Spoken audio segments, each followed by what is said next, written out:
வணக்கம். சொல்வனம் வினாவனம்ல இந்த வார ஏஐ நம்ம நிறைய வாட்டி ஏஐ பத்தி ஏஐயோட டீம்ஸ், ஏஐயோட கம்பெனிஸ், என்னென்ன கம்பெனிஸ் எல்லாம் இருக்காங்க, அவங்க என்னென்ன ஃபீச்சர்ஸ் எல்லாம் அறிமுகப்படுத்தாங்க அப்படின்லாம் பேசிட்டு இருக்கோம். நிறைய பேர் என்ன கேட்டிருந்தாங்கன்னா, அந்த ஏஐல வந்து ஆர்கிடெக்சர் அப்படிங்கிற ஒரு முக்கியமான விஷயம். அதாவது நம்ம எப்படி எல்லாம் கட்டுமானம், ஏஐ அப்படிங்கிற ஒரு சிஸ்டத்தை எப்படி கட்டுமானம் பண்றோம் அப்படிங்கிற முக்கியம்.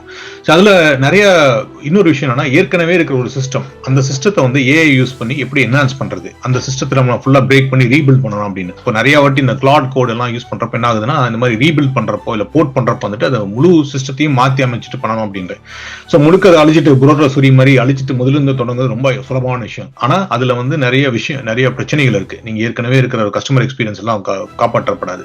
ஸோ இன்னைக்கு வந்து நம்ம எக்ஸ்பர்ட் பாஸ்டன் பாலாஜி கூட என்ன பேச போறோம்னா, ஏஐ ஆர்கிடெக்சர்ல ஏற்கனவே இருக்கிற ஒரு சிஸ்டத்தை எப்படி எல்லாம் இம்ப்ரூவ் பண்ண முடியும், என்னென்னலாம் யோசிக்க வேண்டியிருக்கு அப்படின்னு சொல்லிட்டு. இப்போ நீங்க பாத்தீங்கன்னா இது ஒரு டீப் டைவ் ஆர்கிடெக்சர் கோர்ஸா கூட நினைச்சுக்கலாம். ஏன்னா நிறைய பேருக்கு இதுதான் பிரச்சனை. நாங்க ஏஐல வந்து புது அப்ளிகேஷன் உருவாக்குறது அப்படிங்கிறது கிளாட் கோட்ல இருந்து ஜீரோல இருந்து ஆரம்பிச்சிடலாம். இல்ல கிளாடுன்னு நான் சொல்றேன், ஜெமினி இருந்தாலும் கோடெக்ஸ் யூஸ் பண்ணாலும் நீங்க எந்த எல்எல்எம் யூஸ் பண்ணாலும் ஒரு ஜீரோ ஒரு தொடர்ச்சி வச்சுட்டு கிரீன்ஃபீல்ட் அப்படின்னா அந்த அப்ளிகேஷன் யூஸ் பண்றது. இது வந்து ப்ரௌன்ஃபீல்ட் அப்ளிகேஷன் அப்படிம்பாங்க. அதாவது ஏற்கனவே இருக்கிற ஒரு அப்ளிகேஷன் வந்து மாத்துறது.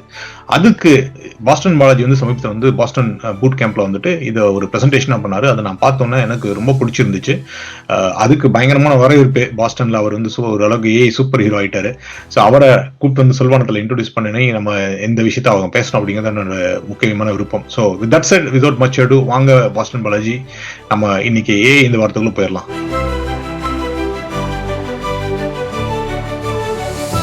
நன்றி தினேஷ். நீங்க இந்த டாபிக்க பேசலாம்னு சொன்னது மிக மகிழ்ச்சியா இருந்தது. நான் இது வந்து ரொம்ப டெக்னிக்கல், ரொம்ப தொழில்நுட்பம் சார்ந்தது அப்படின்னு நான் பயமுறுத்தினாலும் கவலைப்படாம நம்ம வாசகர்கள், நம்ம பார்வையாளர்கள் நிச்சயமா பார்ப்பாங்க. வாங்க பாலா அப்படின்னது.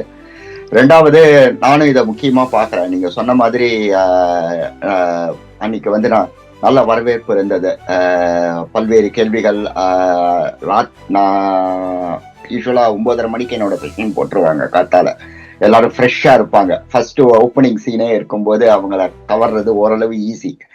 இது வந்து எனக்கு வந்து 3:30 மணி ஸ்லாட் கொடுத்தாங்க. ஏன்பா இப்படி பண்றீங்கன்னு போது, இல்ல இது வந்துட்டு 201 301 செஷன் அப்படிதான் இருக்கணும் அப்படின்ட்டாங்க ஒரே வார்த்தையில. சரி, ஓகே, என்ன கொடுக்குறீங்களோ கொடுங்க, பேசுறதுக்கு வாய்ப்பு கொடுத்ததுக்கு நன்றின்னு சொல்லிட்டு போயிருந்தேன். ஆனா அப்பவும் மக்கள் வந்தது ஒரு 30 பேர் 40 பேர் அங்க உக்காந்துட்டு கேட்டது ரொம்ப மகிழ்ச்சியா இருந்தது. நான் சில லெக்சர் எல்லாம் கொடுக்கும்போது 3-4 பேர் தான் கேட்டிருக்காங்க. 3-4 பேர் வந்ததுல இருந்து இந்த 30-40 பேருக்கு அங்க தொடர்ச்சியா வந்ததும் எனக்கு ஒரு சாட்டிஸ்பாக்சன், ஒரு நிறைவை தந்தது. நீங்களும் இப்ப கேட்டது எனக்கு ரொம்ப ஹாப்பியா இருக்கு. கண்டிப்பா கண்டிப்பா. சோ நான் சொன்ன மாதிரி வந்துட்டு ஏஏஏ அப்படின்னு சொல்லிட்டு இருக்காங்க. அது ஒரு நிறைய மீம்ஸே இருக்கு. இப்போ வந்து சுந்தர் பிச்சை வாயை திறந்தா முதல் வார்த்தை ஏஐ தான் வருது. ஜெஃப் பீசோஸ்ல வந்து ஆண்டி ஜாசில இருந்து யாரை பார்த்தாலும், அது தவிர இப்போ ஆண்ட்ரூ கல்பிராத்தி அப்படின்னு எல்லாரோட மனசு ஏஐ தான் இருக்கு. பட் ஆனா அதுல ஒரு ப்ராக்டிக்கல் இஷ்யூ தான் நீங்க கொண்டு வந்திருக்கு. அதாவது ஏற்கனவே இருக்கிற சிஸ்டம் என்ன பண்றது, தூக்கி போட்டு கடா சீட்டு புதுசா வந்திருக்குமா அப்படின்னு சொல்லிட்டு. ஸோ அதுதான் ஃபர்ஸ்ட் உங்களோட சம்மரைஸ் பண்ணிருங்க. என்ன பிரச்சனை, what is the problem you are trying to solve அப்படின்னு சொல்லிருங்களா? நிச்சயமா இந்த ஏங்கிற கேள்வி ரொம்ப முக்கியமானது. இதுலதான் நம்ம ஆரம்பிக்கணும். நம்ம இப்போ சமீபத்துல என்விடியா பத்தி பேசும்போது அது வந்துட்டு ஒரு $250 பில்லியன் கம்பெனி, அவங்க $1 ட்ரில்லியன் கம்பெனி ஆக போறாங்க சேல்ஸ்ல அப்படிங்கிற மாதிரி பார்த்திருந்தோம். மார்க்கெட் வேல்யூவேஷன்ல இல்ல. அதோட ஒப்பிடும்போது 2024 எடுத்த சிஐஎஸ்கியூ சர்வேல $2.08 ட்ரில்லியன், $2 ட்ரில்லியன் பெரிய வந்துட்டு எங்க பதுங்கி இருக்குன்னா, இந்த லெகசி சிஸ்டம்னு சொல்ற பழைய சிஸ்டம்ஸ், அதாவது ரொம்ப பழைய கோபால் மாதிரி சிஸ்டம்ஸ் இல்ல, நான் டெவலப்பரா இருந்த போது நான் எழுதின சிஸ்டம்ஸ்ன்னு வச்சுப்போம். ஜாவா, .NET, C#, C++, இது போன்ற ஸ்பிரிங் போன்ற அப்ளிகேஷன்ஸ்ல தான் எல்லாமே பதுங்கி இருக்குங்கிறாங்க. அது 100க்கு 100 உண்மைதான். அதுல எந்த மிகைப்படுத்தலுமே இல்லை. நான் பல்வேறு நிறுவனங்கள்ல கன்சல்டிங் ரோல்ல இருந்த போது ஒன்னுத்துல இருந்து ஒண்ணு தாவும் போது எனக்கு சிக்கலே இருந்தது இல்லை. எல்லாரும் அதே மாதிரி ஒரு 3 tier architecture, MVC frame work, இல்ல அதை விட பழைய லைப்ரரிஸ், காலாவதியான ஆப்ரேட்டிங் சிஸ்டம்ஸ், இதை வச்சுதான் அவங்க Fortune 500 வெளியில எல்லாம் பலன்னு இருக்கும். நீங்க ஹால்ல வந்த உடனே அங்க பாத்தீங்கன்னா மேஜையா இருக்கட்டும், கான்ஃபரன்ஸ் ரூம்ஸா இருக்கட்டும், இதா இருக்கட்டும், பாத்ரூமா இருக்கட்டும், ரெஸ்ட் ரூமா இருக்கட்டும், எல்லாம் அப்படியே ஜிகு ஜிகு ஜிகு ஜிகுன்னு இருக்கும். ஆனா உள்ளுக்குள்ள பாத்தீங்கன்னா எக்ஸல் பயங்கரமான, ஏன்பா இன்னும் இதுல இருக்கீங்க, கொஞ்சமாவது இது பண்ணலாமேனா ஒன்னுத்தையும் எங்கேயாவது தொட்டா ஏதாவது வெடிச்சிரும், ஏன் வெடிக்குதுன்னு கூட தெரியாது. அப்படியே நீ மெயின்டைன் பண்றதுக்கு தான் உனக்கு காசுன்னு சொல்லி நான் பாட்ட கொடுக்கற காசுக்கு நான் பாட்ட மாரடிச்சிருந்தேன். சோ இதுதான் இன்னைக்கு இருக்கிற நிதர்சனம். ஆனா நீங்க சொன்ன மாதிரி எல்லாரும் ஏஐ வச்சு தூங்கும்போது ஒரு 5 மணி நேரத்துல ஒரு புது ப்ராடக்ட கொண்டு வராங்க. சோ இப்போ வந்துட்டு நம்ம வந்துட்டு இந்த 2 ட்ரில்லியன் மிகப்பெரிய அமௌண்ட், 2000 பில்லியன் மாதிரி ஒரு வருடத்துல முடங்கி இருக்கிற ஆற்றலை நம்ம ஏஐ கொண்டு எப்படி மேம்படுத்தலாம், உடனடியாக நம்மளோட கஸ்டமர்ஸுக்கு யூசர்ஸுக்கு பயனை எப்படி கொண்டு போகலாம். ஒரு கம்பெனிக்கு வந்துட்டு இப்போ ஒரு சின்ன நட்ட மாத்துன்னு சொன்னா 3 மாசம் ஆகும் தான் அவங்க சொல்லுவாங்க இப்ப இருக்கிற நிலைமையில. அதை வந்துட்டு 3 நிமிஷத்துல எப்படி பண்றதுங்கிறதுக்காகத்தான் இந்த பேச்சை வந்துட்டு நான் முன்னெடுத்தேன். அருமை அருமை, சூப்பரா விளக்குனீங்க. நீங்க சொன்ன மாதிரி வந்துட்டு நிறைய பேர் இந்த ஏஐனால தொழில் பாதிக்கப்படுமா அப்படிங்கிறவங்களுக்கு வந்து இது விடையா இருக்கும் அப்படிங்கிறதுக்காக இது கொண்டு வந்தேன். ஏன்னா ஏஐல வந்து நம்ம எப்பவுமே பார்த்தோம்னா புது அப்ளிகேஷன் எப்படி பில்ட் பண்றது, புதுசு புதுசு என்ன கிரியேட் பண்றது அப்படின்னு சொல்லிட்டு. ஆனா நிறைய பேருக்கு என்ன தெரியும், இன்னைக்கு நீங்க ஃபார் எக்ஸாம்பிள் உங்க பேங்கிங் பண்ணீங்கன்னா ஒரு நாள்ல டக்குன்னு உங்க பேங்கிங் அப்ளிகேஷன் தூக்கி போட்டு புதுசா ஏஐ எனேபிள்டா கொண்டு வர முடியாது. அதுக்கு வந்து பல நாள் பல வருடங்கள் உழைக்க வேண்டியிருக்கு. அதுக்கான மாறுதல்களை பண்ண வரைக்கும் அதை என்னென்ன மாறுதல் பண்ண வேணும் அப்படிங்கறத நீங்க இன்னைக்கு விலக போறீங்க. அது வந்து முக்கியமான விஷயம். ரெண்டாவது வந்துட்டு இது வந்து நிறைய பேருக்கு வந்து நெகட்டிவா ஏஐனால சாஃப்ட்வேர் இன்ஜினியருக்கு வேலை போயிடும், ஆர்கிடெக்சரே இருக்காது அப்படின்னு சொல்றாங்க. ஆனா நீங்க வந்து ஏஐ எனேபிள்மெண்ட் பண்றதே வந்து ஒரு பெரிய விஷயம் அப்படிங்கிறது வந்து முக்கியமான விஷயம். அந்த அது வந்து எவ்வளவு முக்கியமானது, அதுல எவ்வளவு இது இப்படி சொல்லிட்டு. ஸோ ஃபர்ஸ்ட் வந்து நம்ம ஓரளவுக்கு நம்ம கம்ப்யூட்டர் இன்ஜினியரிங் ஆர்கிடெக்சர் தெரிஞ்சிருக்கோம். நம்ம சர்வீஸ் ஓரியன்டட் ஆர்கிடெக்சர் அப்படின்னு சொல்லிட்டு ரொம்ப பண்ணிட்டு இருந்தோம். இப்போ அதுலயே வந்துட்டு ஏபிஐ ஃபர்ஸ்ட் அப்படிங்கிற டெக்னாலஜி தான் நம்ம பேசிட்டு இருக்கோம். சோ சொல்லுங்க, நீங்க வந்து ஃபர்ஸ்ட் வந்து இந்த மோனோலித்திக் ஆர்கிடெக்சர் அப்படின்றாங்க. சோ ஓரளவுக்கு நான் அது உடஞ்சிருச்சுன்னு நினைச்சேன். ஆனா நீங்க சொல்றது இப்படி பாத்தீங்கன்னா இன்னும் இருக்கு அப்படின்னு. சோ இன்னொரு சின்ன ஒரு ட்ரிவியா, நீங்க இப்போ அந்த உங்களோட பதிலுக்கு போறதுக்கு முன்னால எங்களோட நிறுவனத்துல வந்துட்டு நாங்க அது மாதிரி எல்லாமே சர்வீஸ் ஓரியன்டா பண்ணியிருந்தோம். ஆனா எல்லாமே சர்வீஸ் ஓரியன்டட் சின்ன சின்ன அப்ளிகேஷன் ஆஃப் சர்வீசஸா மாத்திட்டீங்கன்னா அதுலயும் சில இடையூறுகள் இருக்கு. அது எப்படி அதை மெயின்டைன் பண்றது. ஏன்னா ஒரு பெரிய மோனோலித்திக் அப்ளிகேஷனை வந்து ஒரு 200 சர்வீஸா பிரிச்சுட்டீங்கன்னா அந்த 200 சர்வீஸை கண்காணிக்கிறதுக்கான சக்தி வந்து உங்களுக்கு இருக்கணும், அதுக்கான தொழில்நுட்பம் உங்களுக்கு இருக்கணும். ஸோ அது ஒரு பெரிய தலைவலி. ஸோ ஃபர்ஸ்ட் ஆஃப் ஆல் நீங்க அந்த மோனோலித்திக் ஆர்கிடெக்சரை பத்தி சொல்லுங்க, அது கெடுதலா, அதுக்கப்புறம் 3 tier ஆர்கிடெக்சர்னு சொன்னாங்க, அதுக்கப்புறம் அந்த மாடல் வியூ கண்ட்ரோலர் அப்படின்லாம் கொண்டு வந்தாங்க 3 tier ஆர்கிடெக்சர். இப்போ வந்து எல்லாமே ஏபிஐ ஃபர்ஸ்ட் அப்படின்னு வந்துட்டாங்க. ஸோ உங்களோட எக்ஸ்பீரியன்ஸ் படி இல்ல நீங்க கவர் பண்றது இன்னைக்கு என்ன சொல்லுங்க. நிச்சயமா, நல்ல கேள்வி. இத வந்து எப்படி பார்க்கலாம்னா நம்ம ஒவ்வொரு காலகட்டத்தையும் ஒவ்வொன்னா நம்ம பிரிச்சுக்கலாம். முதல் காலகட்டம்ங்கிறது நம்ம வந்துட்டு ஒரு டைப்பிஸ்ட் மாதிரி இருந்தோம். எல்லா டெவலப்பரும் எவ்வளவு லைன்ஸ் ஆஃப் கோட் டெவலப் பண்றாங்க. இன்னைக்கு வந்து 10,000 லைன், நாளைக்கு ஒரு 1000 லைன். இவன் வந்து 1000 லைன் தான் அடிச்சிருக்கா, இவ வந்து 10,000 லைன் அடிச்சிருக்கா. ஸோ இவ வந்து பெட்டர் கோடர்ங்கிறது ஒரு 90கள் அந்த மாதிரி காலகட்டத்துல இருந்தது. அதுக்கு ஒரு மாற்றா MFC, STL, spring frame works வர ஆரம்பிச்சது. ரியாக்ட், ரீடக்ஸ், ஃபிளக்ஸ் அப்படின்னு. இதுக்குன்னா ஜாவா ஸ்கிரிப்டுக்குன்னா அதுக்கு ஒரு ஃப்ரேம் ஒர்க், சி ஷார்ப்னா அதுக்கு ஒரு ஃப்ரேம் ஒர்க், ஜாவானா அதுக்கு ஒரு ஃப்ரேம் ஒர்க், ஒவ்வொன்றுத்துக்கும் ஒரு ஃப்ரேம் ஒர்க் கொண்டு வர ஆரம்பிச்சாங்க. நம்ம அங்கேயே நம்ம அப்படியே அந்த ஒரு இதுக்குள்ள நம்ம சிக்கின்ட்டோம். ஜாவானா ஜாவா மட்டும்தான் பண்ண முடியும், ஜாவா ஸ்கிரிப்ட்னா இந்த இதுலதான் அப்படிங்கிற ஒரு ஃப்ரேம் ஒர்க் காலகட்டம் வந்துட்டு ஒரு 2010 ஃபேமஸா இருந்ததுன்னு சொல்ல வரலாம். அதுக்கப்புறமா நம்ம சொல்ற அந்த ஷிஃப்ட் லெஃப்ட்ங்கிறது வந்து என்னன்னா, ஒருத்தர் போதும், அவரே எல்லாத்தையும் பார்த்துப்பார், அவரே டெஸ்டிங் பண்ணுவார், அவரே டெஸ்ட்டை வந்து ஆட்டோமேட் பண்ணி ரன் பண்ணுவார், அவரே கோடிங் பண்ணுவார், அவரே கஸ்டமர் கிட்ட இருந்து எல்லா விஷயத்தையும் புரிஞ்சுப்பார், அவரே செக்யூரிட்டி பண்ணுவார், அவரே பெர்ஃபார்மன்ஸ் இன்ஜினியரிங்கும் பண்ணுவார், அவரே டெப்ளாய் பண்ணி ஆப்ரேஷன்ஸ் எப்போ என்ன சிஸ்டம் பிரேக் ஆனாலும் அவரே வந்து ஃபிக்ஸ் பண்ணுவார். மொத்தமா இருக்கிற அந்த 10 ரோலையும் நம்ம ஒருத்தருக்கே கொடுத்துடலாம். அந்த ஒருத்தரே ஒரு டீம்ல 10 பேரை வச்சுக்கலாம் அப்படிங்கிற மாதிரி ஒரு சித்தாந்தம் வந்துட்டு கடந்த ஒரு 10 ஆண்டுகளாக ரொம்ப புகழ் பெற்று ஓடிட்டு இருக்கு. சோ இது எல்லாத்தையும் வந்துட்டு இன்னும் வந்துட்டு அந்த மோனோலித்துங்கிற கான்செப்ட்ல வந்துட்டு இன்னும் அப்படியே தான் இருக்கு. மோனோலித்துங்கிறத நீங்க ஒரு பெரிய திருப்பரங்குன்றம் பாறையாகவோ இல்ல நம்ம அதை விட பெரிய ஒரு மவுண்ட் எவரெஸ்ட் மாதிரி இருக்கிற ஒரு மிகப்பெரிய தகர்க்க முடியாத அடைய முடியாத சிகரமா சொல்லலாம். எப்படியோ அது வந்துடுச்சு, பாக்குறதுக்கு அழகா இருக்கு, எல்லாமே நல்லா இருக்கு, தூரத்துல இருந்து பார்த்துட்டே இருப்போம், அப்படியே வச்சுப்போம், அங்க இருந்து கங்கை வருது, நம்மளுக்கு வற்றாத நதி, ஹாப்பியா இருப்போங்கிறது தான் இப்ப இருக்கிற நிலைமை. இதுதான் மோனோலித்துங்கிற மாதிரி ஒரு இதா வச்சுக்கலாம், உருவகமா வச்சுக்கலாம். இந்த பாறைய செதில் செதிலா செதுக்கி அழகா வீட்டுல கிரானைட் கல் போட்ட அழகான மேஜைகள், அதுக்கப்புறமா இன்னும் பல்வேறு உபயோகங்களா ஆக்கலாங்கிறது தான் இந்த மைக்ரோ சர்வீசஸ்ங்கிற ஒரு தொழில்நுட்பம். அதுல இருக்கிற சிக்கல்களை நீங்க ரொம்ப அழகா சொன்னீங்க. இதுல வந்துட்டு ஏஐ எப்படி உள்ள வருதுங்கிறத நம்ம பார்ப்போம். கண்டிப்பா அருமையா விளக்குறீங்க மோனோலித் அப்புறம் வந்து சர்வீஸ் அப்படின்னு சொல்லிட்டு.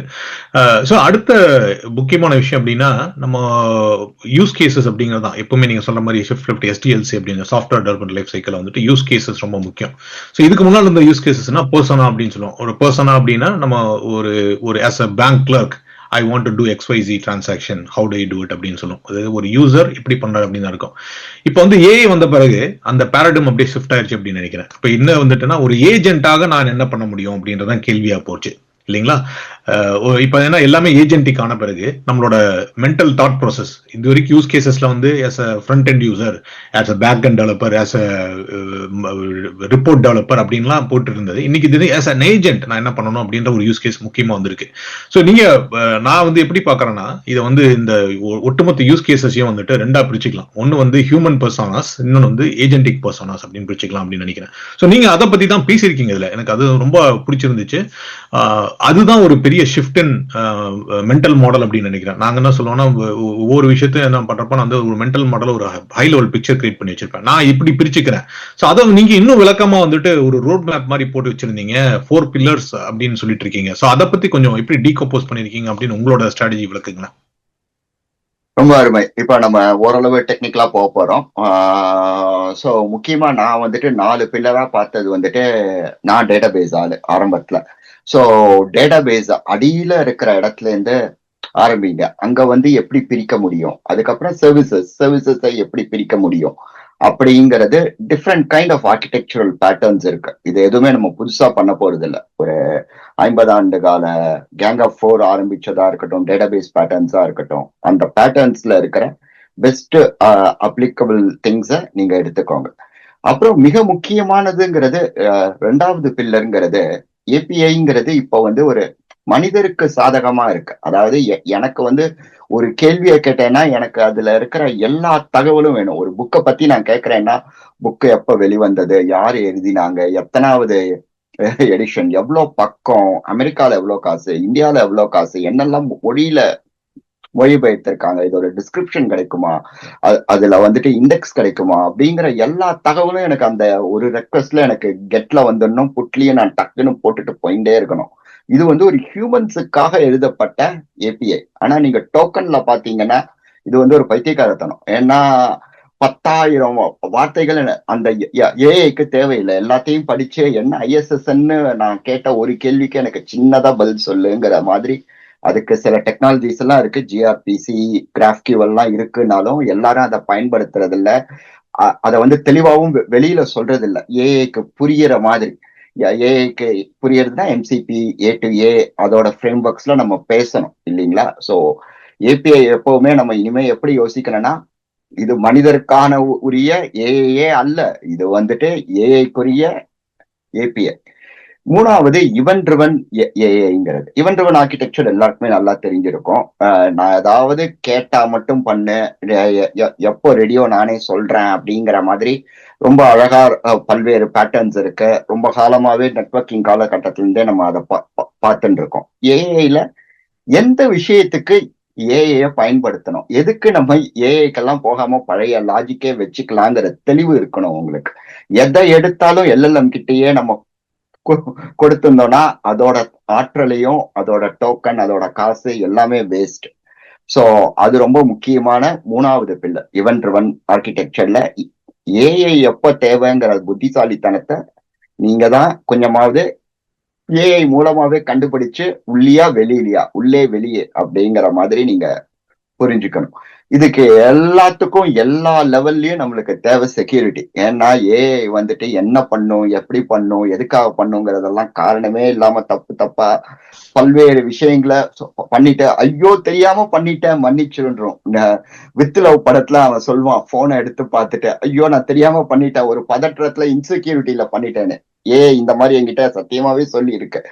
ஏன்டா நான் உன்னை அங்கெல்லாம் இதெல்லாம் போய் டெலீட் பண்ணாதேன்னு சொன்னேன், பேக்கப் இருந்தது, நான் தப்பிச்சேன் அப்படின்னா, தெரியாம பண்ணிட்டேன், இனிமே பண்ணவே மாட்டேன், காட் ப்ராமிஸ் மதர் ப்ராமிஸ் அப்படிங்கும். சோ அந்த காட் ரெயில்ஸ் ஏஜென்சிங்கிறது முக்கியம். இதான் 4 பில்லர்.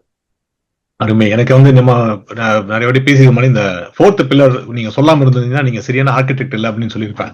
ஏன்னா நிறைய பேர் டிசைன் பண்றப்ப வந்து தேர்ட் அவுட் நிறுத்திப்பாங்க, முடிச்சுட்டு நம்ம சிஸ்டம் பில்ட் பண்ணிட்டோம் அப்படின்னு சொல்லிட்டு. இப்ப இன்னொரு விஷயம் வந்துட்டு நீங்க வந்து பேங்கிங் மாதிரி இது பண்ணீங்கன்னா அதுல வந்து ரிவர்ஸ் ஆயிரும். இந்த 4th சொல்றது வந்து செக்யூரிட்டி ஃபர்ஸ்ட் அப்படிம்பாங்க. நீங்க செக்யூரிட்டி மனசுல வச்சுட்டு எல்லாமே டெவலப் பண்ணணும், ஸ்பீட் எங்களுக்கு முக்கியம் இல்லை அப்படிங்கிற மாதிரி இருக்கு. ஸோ அதுல வந்து இப்ப ஏஐல வந்து இந்த எத்திக்கல் ஏஐ அப்படிங்கறதெல்லாம் இருக்கிறது, ரெஸ்பான்சிவ் ஏஐ அப்படிங்கலாம் இருக்கிறதுனால வந்துட்டு இந்த இந்த காட் ரீல்ஸ் அப்படிங்கிறது ஒரு முக்கியமான விஷயம். ஸோ அதை பத்தி நீங்க பேசினது ரொம்ப சந்தோஷமா இருந்துச்சு. ஸோ இப்ப அங்கிருந்து அடுத்ததுக்கு போயிடலாம். இப்ப நீங்க இது பில்ட் பண்றப்ப வந்துட்டு இந்த பில்லர் சொன்னீங்க, இதுல வந்து ப்ரிமிட்டிவ்ஸ் அப்படின்னு சொல்ற மாதிரி என்னென்ன ஸ்டெப்ஸ் எடுக்கணும் அப்படின்றத கொஞ்சம் விளக்க முடியுமா நீங்க டக்குன்னு? ஓ டெஃபினட்டா. ஸோ இதுல வந்துட்டு நான் வந்துட்டு ஏற்கனவே அதை கோடிட்டு காமிச்சேன். ஸோ முதல் பில்லருங்கிறது நம்ம ரொம்ப காலமா பண்றது. அதாவது மார்டின் ஃபவுலர் வந்துட்டு ஒரு 30 ஆண்டுகள் முன்னாடியே சொல்லிட்டாரு, நீங்க வந்துட்டு இந்த ஸ்ட்ராங்லர் ஃபிக், அதாவது இந்த ஸ்ட்ராங்லர் ஃபிக்ங்கிறது இந்த கருத்தை நெழிச்சு மாதிரி, அதாவது இந்த மோனோலித்துங்கிறது அங்க இருந்து இங்கன்னு ஒரு சுருண்ட நூல் மாதிரி, சிக்குண்ட நூல் மாதிரி இல்லாம ஒரு ஒவ்வொரு இழையா நீங்க அதை பிரிக்கணுங்கிற மாதிரி.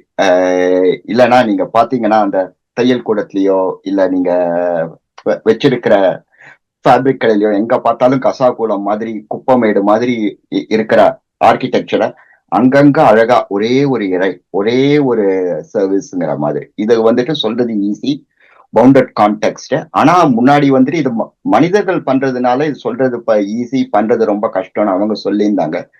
எல்லாம் இத ஓரளவு சிறப்பாவே நான் நீங்க தெளிவா சொல்லிட்டீங்கன்னா, இப்ப நான் சொன்னது எல்லாத்தையும் ஆங்கிலத்துல வந்துட்டு ரொம்ப விரிவா நீங்க அழகா சொன்னீங்கன்னா, ஒரு prompt.mdோ, ஒரு skills.mdோ, ஒரு instructions.mdோ, ஒரு llms.textோ நீங்க என்ன கிளாட் கோட் யூஸ் பண்ணீங்கன்னா அதுக்கு ஒரு செட் ஆஃப் ஃபைல்ஸ் ஆர்கிடெக்சர் இருக்கு. கோடெக்ஸ் யூஸ் பண்ணீங்கன்னா அதுக்கு ஒரு செட் ஆஃப் ஃபைல்ஸ், இன்ஸ்ட்ரக்ஷன்ஸ்,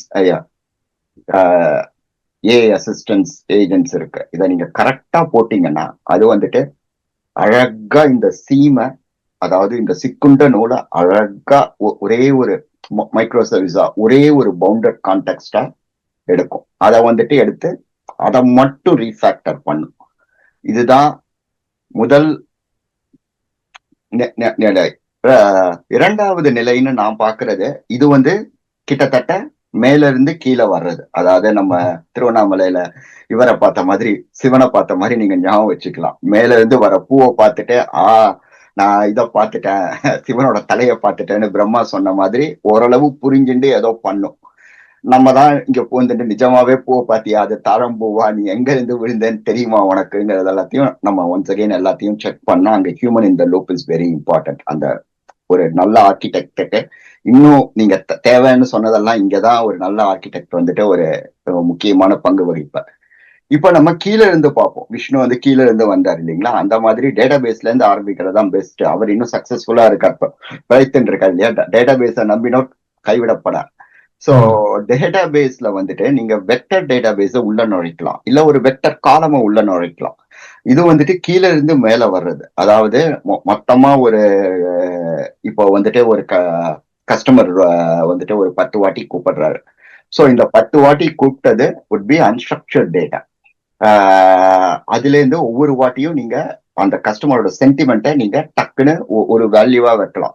ஹாப்பியா இருக்காரா 0.9, அங்க வந்து கடுப்பா இருக்காரா 0.5, அங்க வந்துட்டு போடா நான் உன்னை கட் பண்ண போறேன் அப்படிங்கிறதா 0.1. அப்படின்னா இந்த 10 காலையும் நீங்க ஒரு டேட்டா வேல்யூவா நீங்க வச்சீங்கன்னா உங்களுக்கு ரொம்ப ஈஸியா இருக்கும். இந்த கஸ்டமர் விட்டு போயிடுவாரா, இல்ல இவர் வந்துட்டு இவருக்கு ஏதாவது சின்னதா ஒரு 2-3 மிட்டாய் கொடுத்து நம்ம அவரை தக்க வச்சுக்கணுமா அப்படிங்கறது எல்லாத்தையும் நீங்க உடனடியா புரிஞ்சுக்கிறதுக்கு அந்த இது யூஸ் ஆகும். டேட்டாபேஸ் கீழே இருக்கிற அந்த ரோ யூஸ் ஆகும். இது வந்து ஒரு எளிய எக்ஸாம்பிள். பட் ஆனா நீங்க இத உங்களோட பார்வையில நீங்க அதை any kind of unstructured data, பேஷண்ட்னா அவங்களோட எக்ஸ்ரேஸ், அவங்களோட இமேஜிங், அந்த மாதிரி இன்ஃபர்மேஷன். பேங்கர்னா கடந்த ஒரு 100 டிரான்சாக்ஷன்ல இருந்து, ஒரு 1000 டிரான்சாக்ஷன்ல இருந்து என்ன விதமான இதெல்லாம் வருது அப்படிங்கறதெல்லாம் நம்ம ரொம்ப காலமா பார்த்துட்டு இருக்கோம். அதுக்கெல்லாம் ஒரு வெக்டர் டேட்டா பேஸ்ங்கிற கான்செப்டை யூஸ் பண்றோம். அதை வந்துட்டு நீங்க அழகா உள்ளுக்குள்ள எங்க தேவையோ எப்படி தேவையோ உள்ள கொண்டு வரலாம். சோ இந்த மாதிரி 2 விதமா ஆரம்பிக்கலாம். மேலிருந்து கீழ், கீழிருந்து மேல், இல்ல ரெண்டும் ஆரம்பிச்சு ஒரு சந்தியில வந்துட்டு யுக சந்தியில ரெண்டும் சந்திக்கிற மாதிரி கூட பண்ணலாம். சூப்பர் சூப்பர், அருமையா நீங்க விளக்குனீங்க. ரொம்ப டீட்டெயிலா போயிட்டீங்க. அடுத்த லெவல் பிளேயர் போறோம் அப்படிங்கிறது வந்து அந்த 4 acts அப்படின்னு நீங்க சொல்லியிருந்தீங்க. நம்ம ஏற்கனவே நீங்க அதே மாதிரி கோடிட்டு காட்டியிருந்தீங்க. என்ன பொறுத்தல அந்த 4 acts வந்து டக்குன்னு விளக்கிட்டு போயிருக்கு. ஏன்னா அதுல எனக்கு வந்து முக்கியமா என்ன பட்டுச்சுன்னா, ஃபர்ஸ்ட் இந்த மோனோலித் பத்தி கொஞ்சம் டச் பண்ணியிருந்தீங்க.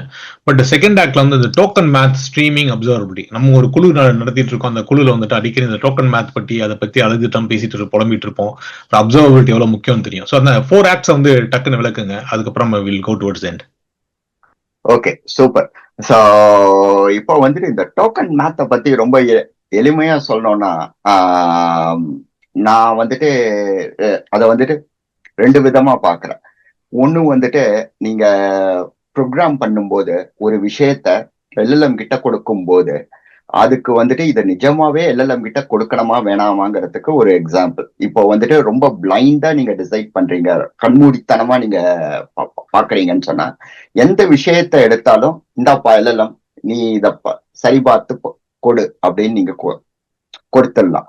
இது வந்துட்டு ஒரு ரெக்வெஸ்டுக்கு 10,000 டோக்கன் போகுதுன்னு வச்சுக்கோங்க. ரொம்ப இதா சொல்றேன், கன்சர்வேட்டிவா சொல்றேன். 10,000ங்கிறது ரொம்ப எளிய நம்பர். பிகாஸ் ரெக்வெஸ்ட்லயும் டோக்கன் போகுது, ரெக்வெஸ்டுக்குள்ள உங்களுக்கு எல்லா கான்டெக்ஸ்டும் போகுது, ரெஸ்பான்ஸ்லயும் உங்களுக்கு டோக்கன் வருது. அதுக்கப்புறம் நீங்க பேக் அண்ட் ஃபோர்த் பண்றீங்க, அந்த ப்ராசஸிங் எல்லாமே டோக்கன்ஸ் தான். ஸோ 10,000ங்கிறது ரொம்ப எளிய நம்பர். ஆனா இந்த 10,000 டோக்கன் வந்துட்டு ஒரு தடவை போனா உங்களுக்கு வந்துட்டு ஒரு எக்ஸ் அமௌண்ட் ஆஃப் டாலர்ஸ். அதுக்கப்புறமா இதுவே ஒரு 1000 வாட்டி, பிகாஸ் 1000 கஸ்டமர்ஸ் இதை இன்வோக் பண்ண போறாங்க.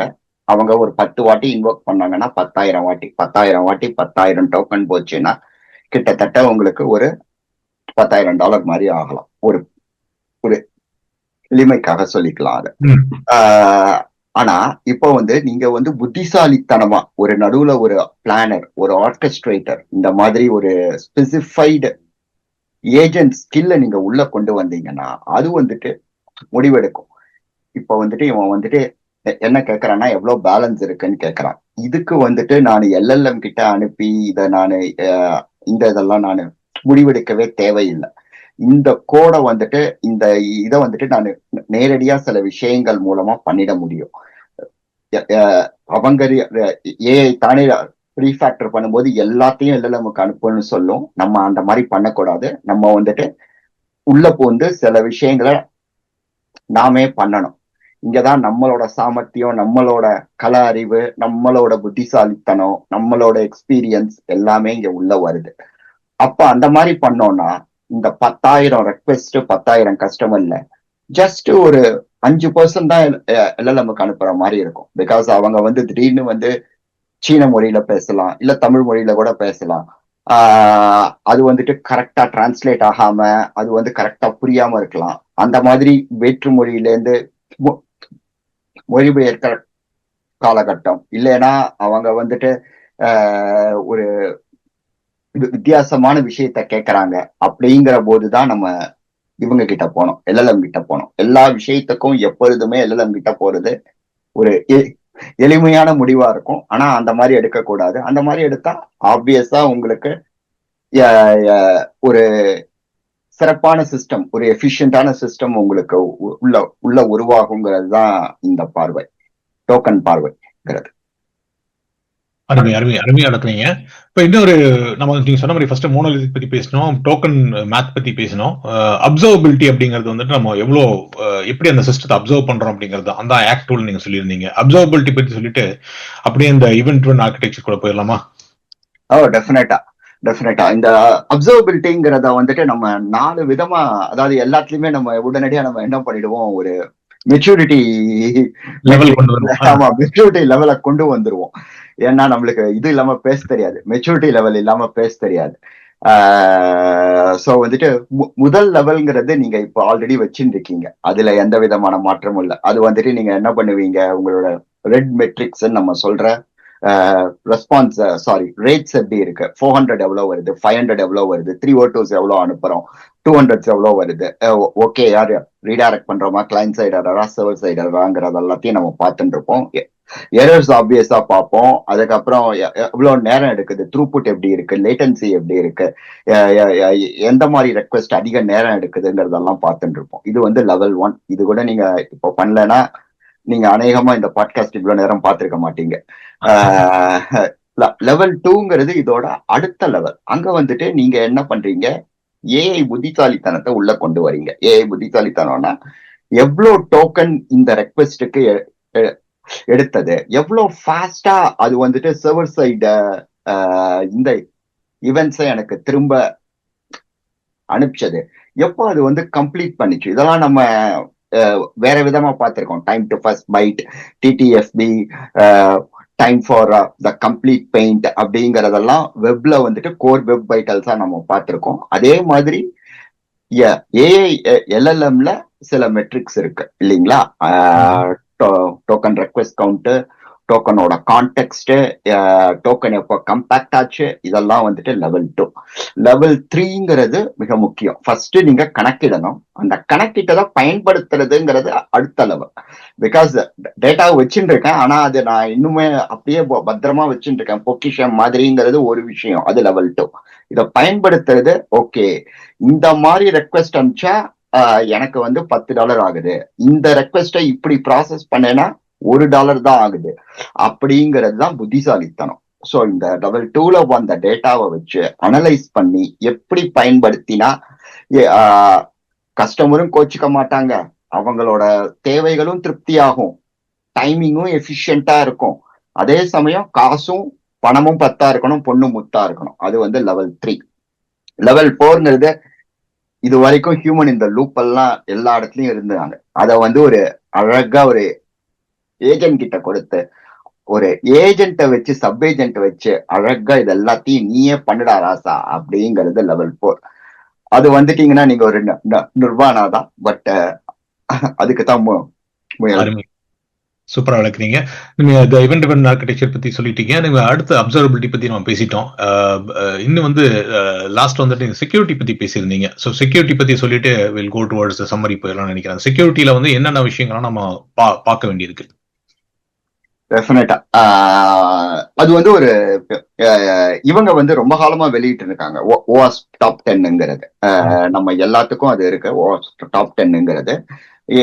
நான் இந்த செமினார் எடுக்கும்போதுதான் நீங்க சொன்ன மாதிரி அது வரைக்கும் நான் ஒரு பியூர் டெவலப்பரா இருந்தேன். அதாவது நான் ஓகே இது பார்க்கணும்னு வச்சு இந்த one of the to do லிஸ்ட்ல 30 பக்கம் தான். ஆனா அவங்க 2023லயே இதை வெளியிட்டுட்டாங்க. எனக்கு ஆச்சரியமா இருந்தது, இன்னும் 3 வருஷம் முன்னாடியே இவ்வளவு தூரம் யோசிச்சு எல்லா விஷயத்தையும் சொல்லிட்டீங்களான்னு. அதை விட அதிர்ச்சியான தகவல்ங்கிறது அவங்க சொன்னது வந்துட்டு என்னன்னா, ஒரு எல்எல்எம் செக்யூரிட்டி பிரீச்சை கண்டுபிடிக்க 171 days, 171 நாள், கிட்டத்தட்ட பாதி வருஷம் எடுத்துக்கிறாங்க.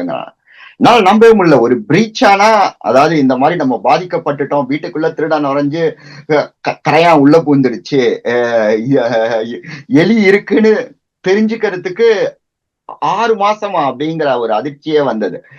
அதுவும் ஒரு எல்எல்எம் டேட்டா பிரீச், புது டெக்னாலஜியில. சோ இதனாலதான் இது வந்துட்டு ரொம்ப முக்கியமான அங்கம். பிகாஸ் நம்ம பாதிக்கப்பட்டோன்னு தெரிஞ்சிருந்தாதான் நம்ம வீட்டுல இருக்கிற பொந்துகளையோ இல்ல வெளியில கிராஃபிட்டி அடிச்சவங்களையோ கிளீன் பண்ணி தெளிவா வீட்டை வச்சுக்க முடியும். வீடு சுத்தமா இருக்கிறது, வீட்டை பாதுகாக்கிறது ரொம்ப முக்கியம். ஒரு 30 பக்கம் தான். நீங்க நிச்சயமா எல்லாரும் படிச்சிடணுங்கிறதான் தாழ்மையான வேண்டுகோள். நான் சொல்றது எந்த விதத்திலையும் ஜஸ்டிஃபை பண்ணாது. ஒரு மணி நேரம் 2 மணி நேரம் எடுத்துட்டீங்கன்னா 30 பக்கத்தை படிச்சிடலாம். உங்களுக்கு ரொம்ப எல்லாம் ஒன்றும் எளியனா ஒன்றும் இல்லை. முக்கியமா நான் சொல்ல விரும்புறது 2 தான். நம்பர் 1 த்ரெட்னு அவங்க சொல்றது இந்த ப்ராம்ப்ட் இன்ஜெக்ஷன். எல்லாரும் ட்ரை பண்ணி பார்த்திருப்போம், காமெடியா சொல்லியிருப்போம். ப்ராம்ப்ட் இன்ஜெக்ஷன்ங்கிறது மாட்டிக்காத ஒரே ஒரு ஆள் என்னை பொறுத்த வரைக்கும் டீப் சீக் மட்டும்தான். டீப் சீக் கிட்ட என்ன வேணா கேட்டாங்க, டியன்மென் ஸ்கொயரை பத்தி கேட்டாங்க, இதை பத்தி கேட்டாங்க, ரிபல்லியன் பத்தி கேட்டாங்க. டேய் நான் என்ன பண்ணாலும் சொல்ல மாட்டேன், அடிச்சு கேட்டாலும் சொல்ல மாட்டேன் அப்படின்னுச்சு. மத்ததெல்லாம் எங்கேயோ எப்படியோ வழிக்கு இதான் நியூக்ளியர் தானே கத்துக்கணும், மெக்சிகோவோட இதை தானே ஹேக் பண்ணணும், வச்சுக்கோடா ராசா அப்படின்னு மத்தது எல்லாரும் எப்பவோ விட்டு கொடுத்துருக்காங்க. பட் ப்ராம்ப்ட் இன்ஜெக்ஷன் ரொம்ப அவசியம். இப்ப நல்ல மெச்சூர்டான ஒரு இந்த இதுதான் கார்ட் ரெயில்ஸ்ல நீங்க சும்மா கிளிக் பண்ணையே நீங்க அழகா பண்ணி விட்டுடலாம். பட் ப்ராம்ப்ட் இன்ஜெக்ஷன்னா என்னங்கிறத கத்துக்கோங்க. அதுக்கப்புறம் டூ மச் ஏஜென்சி. நம்ம வந்துட்டு நான்லாம் யூஸ்வலா கோடிங் பண்ணும்போது என்ன வேணா பண்ணிக்கோ அப்படிங்கிற ரேஞ்சில தான் நான் விடுவேன். லோக்கல் மிஷின்லயே ஓப்பன் கிளா இன்ஸ்டால் பண்ண போன ஆசாமி நான்லாம். அந்த மாதிரிலாம் பண்ணிடாதீங்க. பார்த்து சூதானமா இருந்துக்கோங்க. அவங்களுக்கு கொடுக்கிற ரைட்ஸை வந்துட்டு 10 முறைக்கு 11 முறை சோதிங்க, அதுக்கப்புறம் கொடுக்காதீங்க. Okay, super. நீங்க சொன்னதை வந்து நான் சீக்கிரம் சம்மரைஸ் பண்ணிட்டு அப்புறம் நான் லாஸ்ட் பார்ட்டுக்கு போயிடலாம். நீங்க சொன்ன 4 விஷயங்கள் சொல்லியிருக்கீங்க. அது ஒரு பெரிய சிஸ்டத்தை வந்து ப்ரௌன் ஃபீல்ட பாக்குறதுக்கு ஃபர்ஸ்ட் வந்து ஆக்ட் 1 வந்து டீகம்போசிங் த மோனோலித் அப்படிங்கறத வந்து சர்வீஸ் ஓரியன்டா ஏஜென்டிக் பேஸ்டா பிரிச்சிருங்க அப்படின்றீங்க. ரெண்டாவது வந்துட்டு ஏபிஐ ஃபர்ஸ்ட் டிசைன், அதாவது ஏபிஐ ஃபர்ஸ்ட், அதாவது எல்லாத்தையும் ஏபிஐ யூஸ் பண்ணுங்க அப்படின்னு சொல்லிட்டு அதுல வந்து நீங்க வந்து டோக்கன் மேத்தை பத்தி கிளியரா சொன்னீங்க. டோக்கன் எவ்வளவு இம்பார்ட்டன்ஸ், அதுக்கு முன்னால ஒரு கண்ட்ரோலர் மாதிரி வச்சு அது பண்ணலாம் அப்படின்னு. ஸ்ட்ரீமிங் பத்தி பேசணும், அப்சர்வபிலிட்டி பத்தி பேசணும், அப்சர்வபிலிட்டி 4 லெவல் பத்தி சொன்னீங்க. மூணாவது வந்துட்டு ஈவென்ட் ட்ரிவன் ஆர்கிடெக்சர் ஸ்ட்ராட்டஜி அப்படின்னு சொல்லிட்டு அந்த ஈவெண்ட்ஸை வச்சுட்டு எப்படி பண்றதுன்னு சொல்லிட்டு அது வந்து ஏஐக்கு ஸ்பெசிஃபிக்கா இல்லைனாலும் ஈவெண்ட்ஸை பிடிச்சி எப்படி பண்றது அப்படின்னு சொல்லிட்டு அதை பத்தி நம்ம தொட்டு பேசணும். லாஸ்ட்ல முக்கியமான பாட்டா வந்துட்டு இந்த ஏஐ ஹார்டனிங் அப்படிங்கிறது ஓவாஸ் பத்தி சொன்னீங்க. அந்த நீங்க சொன்ன மாதிரி அந்த 30 பக்கம் பேப்பரை வந்து நம்ம முடிஞ்ச லிங்க் கொடுக்கலாம். அந்த ரெஃபரன்ஸ் ஆர்கிடெக்சர் படிச்சுட்டு எப்படி நம்ம வந்து நம்மளோட அப்ளிகேஷனை பாதுகாப்பு வைக்கணும், செக்யூர்டா வைக்கணும் அப்படிங்கிறது வந்து இந்த ஹார்டனிங் வந்து ரொம்ப முக்கியமான விஷயம். ஸோ ரொம்ப நல்லா விளக்குனீங்க. ஸோ அதாவது ஒரு ப்ரௌன் ஃபீல்ட், அதாவது ஏற்கனவே இருக்கிற அப்ளிகேஷன் வந்து எப்படி வந்து நீங்க ஏஜென்டிக்கா பண்ணணும் அப்படின்னு சொல்லிட்டு. என்னோட பிக்கஸ்ட் டேக்அவே வந்துட்டு நீங்க சொன்னதான், நம்ம முதல்ல சொன்னது வந்து நம்ம வந்து எப்பவுமே ஹியூமன்ஸ்க்கு எழுதிட்டு இருந்த ப்ரோக்ராம் வந்து இப்போ ஏஜென்ட்ஸ் அதை படிச்சுச்சுன்னா அது எப்படி அந்த ஏபிஐ யூஸ் பண்ண முடியும் அப்படின்னு தான். So that's it. நீங்க உங்களோட கீ டேக்அவே சொல்லுங்க, அது இது இப்போ சம்மரைஸ் பண்ணி முடிச்சுட்டு போயிடலாம். டெஃபினட்டா கீ டேக்அவேன்னு பாத்தீங்கன்னா ஒரு ஏஐ நேட்டிவ் ரெஃபரன்ஸ் ஆர்கிடெக்சர்னு ஒண்ணு கொடுக்கறோம். ஏஐ நேட்டிவ் ரெஃபரன்ஸ் ஆர்கிடெக்சர்னா கிட்டத்தட்ட முன்னாடி இருந்த மாதிரி ஒரு லேயரான ஆர்கிடெக்சர் தான். ஆனா எல்லா லேயர்லயும் ஏஐ, அப்சர்வபிலிட்டி, செக்யூரிட்டி ஒரு உள்ளுக்குள்ளேயே இருக்கணும். இத வந்துட்டு நம்ம வந்துட்டு தனியா ஒரு ஏஐ லேயர், தனியா ஒரு செக்யூரிட்டி லேயர், தனியா ஒரு அப்சர்வபிலிட்டி லேயர்ங்கிறது கூடாதுங்கிறதான் மிக முக்கியமான டேக்அவேயா இருக்க முடியும். ஏங்கிறதுக்கு ஆல்ரெடி தினேஷ் அழகா சொன்னாரு. பிகாஸ் இப்போ வந்துட்டு ஏஐ எப்படி பேசுதுன்னா சிஎல்ஐ வரியா பேசுது, கமாண்ட் லைன் இன்டர்ஃபேஸ் வரியா பேசுது. கமாண்ட் லைன் இன்டர்ஃபேஸ் வரியா பேசும்போது அதுக்கு வந்துட்டு ஒரு வெப்சைட்ல இருக்கிற ஒரு வதன்னு இருக்கிற தகவல்கள் முக்கியம் இல்ல.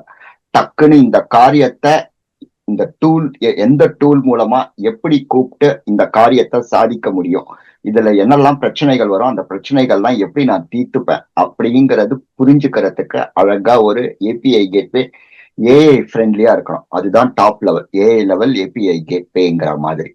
அடுத்தது இந்த மைக்ரோ சர்வீசஸ். பிகாஸ் மொத்தமா ஒரு விஷயத்த கொடுத்துட்டு ஏஐ வந்துட்டு ஒரு 2 மணி நேரம் காத்துன்னு இருக்க விரும்பாது. அது எல்லாருக்குமே வேஸ்ட். ஏஐ அவ்வளவு நேரம் போல் பண்ணிட்டு இருக்கு, ஒவ்வொரு ஹார்ட் பீட் மாதிரி அது பண்ணிட்டே இருக்கு. அதனால இந்த மைக்ரோ சர்வீசஸ் ஒரு விஷயத்த ஒருத்தர் வந்து டக்குன்னு பண்ணி முடிக்கிற மாதிரி அந்த மாதிரி ஒரு மைக்ரோ சர்வீசஸ் முக்கியம். அப்புறம் ஈவென்ட் ட்ரிவன் ஆர்கிடெக்சர். இப்ப சொன்ன மாதிரி 2 மணி நேரம் காத்துன்னு இருக்குன்னா நானே சொல்றேன், அது வரைக்கும் நீ வேற என்ன வேலை இருக்கோ நீ பாத்துக்கோ அப்படின்னு சொல்லிட்டீங்கன்னா அங்க இருக்கிற அந்த ஜிபியு, சிபியு, டிபியு நீங்க எது யூஸ் பண்றீங்களோ அதை ஃப்ரீ பண்ணி விட்டுறீங்க. அது பாட்ட மத்த வேலையை போய் பார்த்துட்டு இருக்கோம். எப்ப ரெடியோ நீங்க அந்த இவெண்ட் அதுகிட்ட நீங்க சொல்லுவீங்க, அது வந்துட்டு திரும்ப நான் பாக்குறேன் ராசா அப்படின்னு சொல்லிட்டு வெயிட் பண்ணி அடுத்த ஜிபியு எப்போ ஃப்ரீ ஆகுதோ அப்ப அதை எடுத்து உங்களுக்கு பண்ணி கொடுத்து அனுப்பும். இதுவும் அதாவது ஒவ்வொரு லேயர்லயும் ஏஐ எப்படி இம்பார்ட்டன்ட்ங்கிறதுக்கு இது ஒரு மிக முக்கியமான காரணம். கடைசியா நம்ம ஏற்கனவே பேசிட்டோம், இந்த அடியில இருக்கிற அந்த டேட்டா லேயர்லயும் நீங்க வந்துட்டு சீக்வல் சர்வர், ஆரக்கிள், இது வந்து மாங்கோடிபி, இதை நான் தொடவே மாட்டேன்லாம் இருக்காதீங்க. அங்கேயும் எப்படி வெக்டர் ஸ்டோரியோ ஏஐ நேட்டிவ் இன்டெலிஜென்ஸையோ எப்படி கொண்டு வரணுங்கிறத பாருங்க. எல்லா இடத்துலயும் கண்காணிச்சுட்டே இருங்க, அலர்ட்ஸ் வைங்க, எவ்வளவு டோக்கன் ஆகுதுங்கிறத ரொம்ப கண்ணும் கருத்துமா பாருங்க. நம்ம பண்ண மிகப்பெரிய தப்பு சர்வர்லெஸ் வேர்ல்ட்ல வந்துட்டு நம்ம பண்ண மிகப்பெரிய தப்பு இந்த லாம்டாலாம் தானா அது பாட்ட ஓடி ஓடி ஓடி $1 பில்லியன் பில்லெல்லாம் வந்திருக்கு சில பேருக்கு. ஸோ அந்த மாதிரி எல்லாம் ரோகா விட்டுறாதீங்க. ஒரு 10 கண் வச்சுட்டே இருங்க ஏஐ மேல. அருமை அருமை, சூப்பரா கன்க்ளூட் பண்ணீங்க. நீங்க சொன்ன மாதிரி என்னோட கீ டேக்அவே பாத்தீங்கன்னா, ஃபர்ஸ்ட் நீங்க சொன்ன மாதிரி ஏபிஐ ஃபர்ஸ்ட் அப்படின்னு சொன்னீங்க. இப்போ ஏஐ ஃபர்ஸ்ட், ஏஐ ஏஜென்ட்டுக்காக நம்ம திங்க் பண்ண ஆரம்பிக்கணும் அப்படிங்கறது, அந்த மென்டல் மாடல் ஷிஃப்ட் பண்ணணும் அப்படின்னு சொன்னீங்க. இன்னொரு முக்கியமான விஷயம்னா, ஏஐனால வந்து வேலை இழப்பு அப்படின்னு நம்ம நினைச்சிட்டு இருக்கோம். நீங்க சொன்ன மாதிரி வந்து $3 trillion ஒர்த் ஆஃப் மணி இதுல மாட்டின்னு இருக்கு. இதை வந்து எல்லாருமே ஏஐ நேட்டிவா கன்வெர்ட் பண்றதுக்கே ஒரு பெரிய ஜாப் டாஸ்கா இருக்கும். ஸோ இன்னும் இது மாதிரி விஷயங்கள்லாம் வரும் அப்படின்னு. ஸோ ஏஐ நான் இன்ஜினியரா இருக்கேன், இல்ல டேட்டா பேஸ் இன்ஜினியர் இருக்கேன், அடுத்து என்ன பண்ணணும் அப்படிங்கிறதுக்கு வந்து இது ஒரு நல்ல ஆன்சரா இருந்துச்சு. ஸோ இது நல்லபடியா எக்ஸ்பிளைன் பண்ணதுக்கு வந்து ரொம்ப தேங்க்ஸ் பாபா. அதே மாதிரி நீங்க 2 புக்ஸ் நீங்க சொல்லியிருந்தீங்க. அந்த புக்ஸ் நான் சும்மா வந்து இந்த ப்ளர்ப்ஸ் மாத்திரம் படிச்சு பார்த்தேன். அதையும் நான் சொல்லிடுறேன். ஆரோன் லூயிஸோடது வந்து building for threads of agents அப்படின்னு சொல்லி ஒரு புக், அப்புறம் Michael Feathers working effectively with legacy code அப்படின்னு, அதுக்கான லிங்க்கும் கொடுக்குறேன். இது தவிர வந்து நீங்க அப்சர்வபிலிட்டி சொன்னதுனால லாங் செயின், அது வந்து முக்கியமான டாக்குமெண்ட் அப்படின்னு நினைக்கிறேன். உங்களோட டெக்கே கூட நீங்க பெர்மிஷன் கொடுத்தீங்கன்னா அதோட லிங்க் நான் ஷேர் பண்ணலாம் அப்படின்னு நினைக்கிறேன். நான் ஒரு 110 ஸ்லைட்ஸ் பக்கம் இருக்கு. அது மக்கள் பார்த்தாங்கன்னா அவங்களுக்கும் கொஞ்சம் ஒரு உத்வேகம் வரும். எனக்கு அது பார்த்த பிறகுதான் இது தோணணும் இருக்கு. ஸோ என்னன்னா, ஏஐல வந்து நிறைய படிக்க வேண்டிய விஷயம் நிறைய இருக்கு. நம்ம நிறைய கத்துப்போம். என்னடா இது ஆர்கிடெக்சர் தானே, இது நான் 10 வருஷத்துக்கு முன்னாடி தெரிஞ்சது தானே அப்படின்னு இருக்கலாம். ஆனா அது ஏஐ மைண்ட் செட்டோட எப்படி பார்க்கணும் அப்படிங்கிறது ரொம்ப தெளிவாக விளக்குனீங்க. For that thanks Baba. மீண்டும் இது போல இன்னொரு டீப் டைவ் செஷன் நமக்கு சந்திக்கலாம். Thank you for taking your time Baba. நன்றி.